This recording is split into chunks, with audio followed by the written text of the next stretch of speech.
Bonjour à tous, nous voici pour la 19e édition du Festival Aventure et Découverte à Val d'Isère. Nous sommes ici avec Corentin de Châtel-Perron. Merci beaucoup d'être là. Merci de m'avoir invité. Donc, tu es là justement pour nous présenter le film Gold of Bengal, Nomade des mers. Est-ce que tu pourrais nous expliquer un peu le parcours qui t'a mené à créer un bateau justement et de partir en voyage ?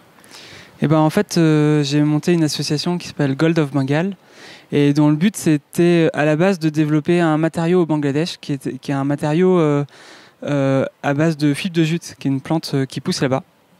Et avec toute une équipe, on a fait des recherches pendant 2 ans sur ce matériau. L'idée, c'est qu'en fait, ils commencent à utiliser au Bangladesh de la fibre de verre, comme on fabrique nos bateaux en France maintenant. C'est un mélange de fibre de verre et de résine. Et au Bangladesh, on s'est dit, s'ils pouvaient utiliser leur fibre naturelle locale, qui est la fibre de jute, c'est ce qui servait à faire les sacs à patates avant. D'accord. Et l'industrie, elle est en pleine décroissance en plus. S'ils pouvaient utiliser cette fibre à la place pour faire leur bateau, ce serait top. Et c'est pour ça qu'on a créé ce bateau comme prototype géant, en fait, éprouvette géante pour voir si ça marchait. Et alors ce film, il raconte ça. Et il raconte aussi comment j'ai testé une idée qui me trottait dans la tête depuis longtemps.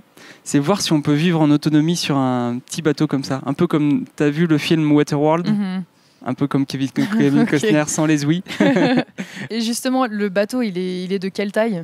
Pour qu'on puisse comprendre. Gold of Bengal, il fait 6,50 m de long par un peu plus de 2 mètres de large. D'accord, donc de dire que tu connais tous les centimètres de ce bateau, c'est vraiment la réalité. Pour avoir fait les plans et puis construit le bateau et puis après voyager pendant 6 mois dessus. Parce que du coup, j'ai voyagé dans les îles du golfe du Bengale en fait. Tu as le Bangladesh qui fait le coin du golfe du Bengale. Il y a l'Inde, la Birmanie, Myanmar, la Thaïlande et tout ça. Et là-dedans, il y a plein de petites îles désertes. D'accord. Et en termes de construction du bateau, ça vous a pris combien de temps pour le fabriquer ? Ça a pris 4 mois. En fait, le principe de construction d'un bateau comme ça, c'est que tu prends un moule de la même forme que le bateau, comme un moule à gâteau au final. Tu mets ta fibre de jute à l'intérieur, tu mets une bâche. Avec une pompe, genre une pompe de frigo, tu aspires l'air entre la bâche et la coque. Donc ça fait le vide. Et après, avec des tuyaux, tu injectes la résine. Donc qui vient aspirer par le vide, hop, et ça envahit toute la fibre. Donc, et c'est ça qui fait que ça rend étanche la fibre et voilà. Et après on démoule le bateau et puis il fallait l'équiper avec ce qu'on trouvait à bord, donc au Bangladesh. Donc pas mal de matériel de récup. Pour faire le mât, c'était du bambou. Okay. Les hublots, c'est des hublots qu'on a récupérés il y a des chantiers de déconstruction de cargo au Bangladesh qui sont en fin de vie. Et donc on a récupéré des hublots, on a fait plein de trucs comme ça.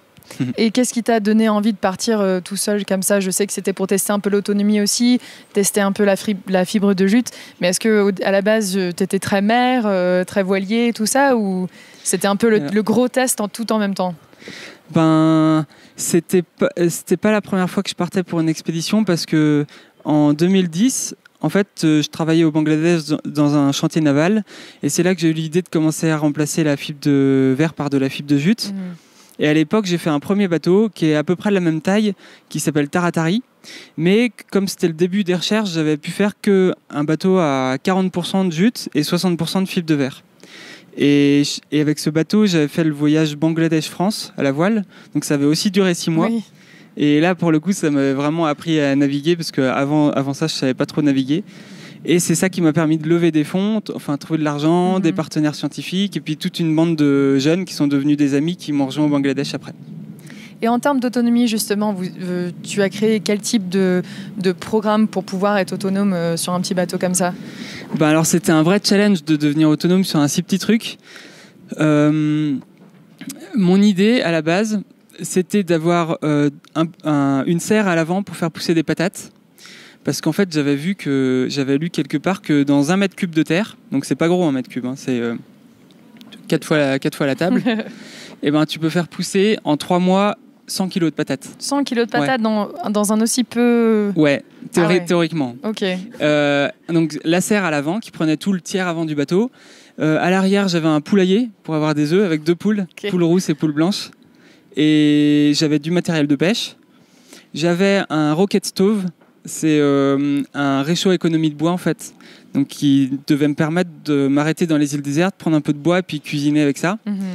et un dessalinisateur manuel. C'est une espèce de pompe qui aspire de l'eau de mer et qui recrache de l'eau douce. Mais c'est hyper fatigant parce que je devais pomper tous les jours pendant 1h30 pour avoir 5 litres d'eau douce, assez pour les poules, moi et les plantes. Et bref, l'idée c'était que du coup je mange des patates, des œufs et des poissons, que je cuise le tout dans le réchaud à bois, que je donne les restes aux poules et que je donne les fientes de poules aux patates pour qu'elles grandissent. Et tu vois que ça fasse comme un écosystème. Et comment ça a marché ? Et ça n'a pas marché. Ça n'a pas marché du tout ? Pas du tout comme je voulais, non. Ok. Est-ce que c'est à cause du fait que tu étais en mer, qu'il y a eu des variables qui n'avaient pas été prises en compte ou pourquoi ça n'a pas marché ? Entre la théorie et la pratique, c'était pas du tout pareil. Alors, tous les plants de patates sont morts au bout de quelques semaines. Ah, ok. Et parce qu'il faisait trop chaud dans la serre, et j'ai mis un moment avant de comprendre qu'il fallait vendre. Alors j'ai installé un petit... Il ne faut pas que je dise tout avant le film, mais bref, j'ai mis un moment avant de comprendre comment la serre allait marcher. Les poules, elles étaient hyper stressées parce que le poulailler, il était suspendu à l'arrière du bateau, au-dessus de l'eau. Et une poule, alors ça résiste bien à la mer, c'est marin, mais par contre, ça n'aime pas être stressé. Quand c'est stressé, ça pond pas. Et résultat, moi, elles étaient stressées parce qu'elles étaient à 1,50 m au-dessus de l'eau. T'imagines, à notre échelle, ça fait comme si on était à 9 mètres, peut-être. Okay. Et donc, elles étaient stressées, elles ne pondaient pas. Et bon, pareil, je ne veux pas tout dire sur ce qui est arrivé aux poules, mais il est arrivé plein de trucs. Et qu'est-ce qu'il y a d'autre ? Et puis, en embarquant du bois sur les îles désertes, j'ai embarqué des familles de termites qu'on bouffait tout le mât qui était en bambou et qui s'est cassé dans une tempête au large de Sumatra. Génial. Donc ça, c'était que le début. C'était vraiment une aventure dans ce cas-là. Oui. Là, il n'y a pas de... le principe de l'aventure, c'est qu'on n'a pas tout prévu avant aussi. Et donc, tu as passé 6 mois en mer comme ça. Est-ce qu'il y avait un certain but ? C'était de faire Bangladesh-France ou c'était vraiment que de se promener ou... Point de vue distance, il n'y avait pas d'objectif. Je voulais que... Alors, par rapport à mon objectif de tester le matériau, parce que si j'arrivais à prouver que le bateau tenait bien pendant 6 mois en mer, comme ça, dans des conditions difficiles, c'est que c'est bon, on pouvait garantir qu'on pouvait industrialiser le matériau, et c'est ce qui se passe là en ce moment au Bangladesh. On a monté une usine pour que ce matériau il se développe industriellement. Après, par rapport à mon objectif d'autonomie, je m'en fichais de la distance, mais je voulais qu'au bout des 6 mois, je revienne avec plus de nourriture qu'au départ. J'ai l'impression que tu as une idée du résultat. Et donc, dans le principe, je voulais m'arrêter que dans des îles désertes. Parce que sinon, ça aurait été de la triche, tu vois, de m'arrêter à Phuket ou je sais pas où. Ouais. Voilà. Et ouais, donc je me suis arrêté dans des îles, les îles Andaman, Nicobar, une île en Birmanie aussi, les îles au large de Sumatra en Indonésie, et c'est que des îles paradisiaques, et du coup ça fait des belles images aussi pour le film, ça c'était sympa. Et justement, qu'est-ce qui t'a donné envie de filmer tout ça en même temps, de capturer ces images-là ? Parce que j'imagine que ça faisait pas forcément partie du test du matériau. En fait, quand je suis parti sur ma première expédition Bangladesh-France il y a 5 ans, il y a un copain qui m'avait filé une petite caméra comme ça en me disant tiens, filme, et puis comme ça tu pourras raconter plus facilement quand tu seras revenu. Et en fait, j'ai pas pris au sérieux le truc, j'ai pas vraiment filmé, j'ai pas pu faire de film à l'arrivée. Et j'ai un peu regretté après parce que je trouve que le film c'est un super moyen de communiquer justement une aventure comme ça.